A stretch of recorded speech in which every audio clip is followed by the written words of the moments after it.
Hey, it's Isaac Johnson again from SWAT, here to talk about Nearpod Part 2.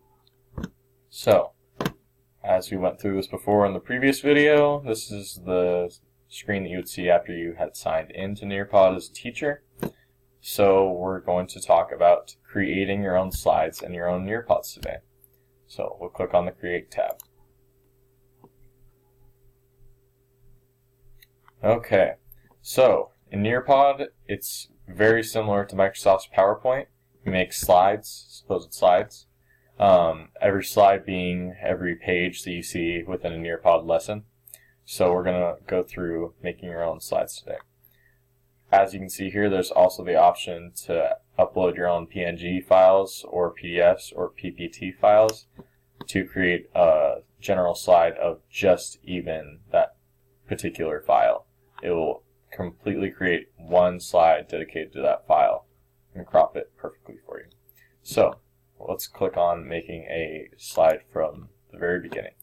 So you have the option to add content, add web content, being that from a website or any other URL, or add activity. So today we're going to talk about adding just content in general, because generally if I explain this, it'll explain most of these. So we are going to click on Create a Slide. There's also the slide editor once you've created a slide already. So we're just going to create a slide. As you can see back there, there was also the option to upload your own sway or create a sway on here as well. So as you can see here, you can create your own title. So I'll create a title. And down here, I'll add a lesson. Okay, so as you can see here, there's also the option to upload an image. Let's say I want to upload one of my files. You can also upload from all these different sources as well, such as OneDrive and Google Docs as well. So that's one of the other options too. You can upload an image. So let's go back to here. There's also the option to add an audio message as well to your own lesson. So presumably what you do as a teacher is you'd play it and then it would play through the speakers and your entire classroom would hear the audio from the lesson as well. So there's all those options. So lesson, click save.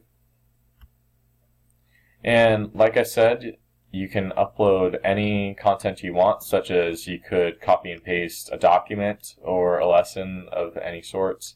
Not to mention, there's also the option to upload pictures, as I explained earlier. So, honestly, the options are limitless. You can upload anything your little heart desires, as far as a teacher goes. So, there's also the option to delete slides, of course. So, let's delete that slide because I won't be using that. There's also the option to copy a slide as well, if you would like to add that same slide that you had made to another Nearpod as well. So that concludes the section of the video that would entail creating a slide or a Nearpod in general. So let's go back to Nearpod really quick.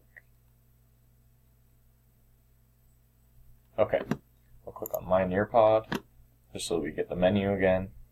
There's also the option as a teacher. I did not explain this before. There's also the option as a teacher, not just a student, to also, once you are signed into your account, to join a lesson as well. As you can see here, as a teacher, you can join a lesson with whatever pin. So let's say that's the pin. So that's another benefit of Nearpod as well as a teacher. So that concludes talking about Nearpod for teachers as far as creating slides go in Nearpod. So that concludes my video. Thank you, guys.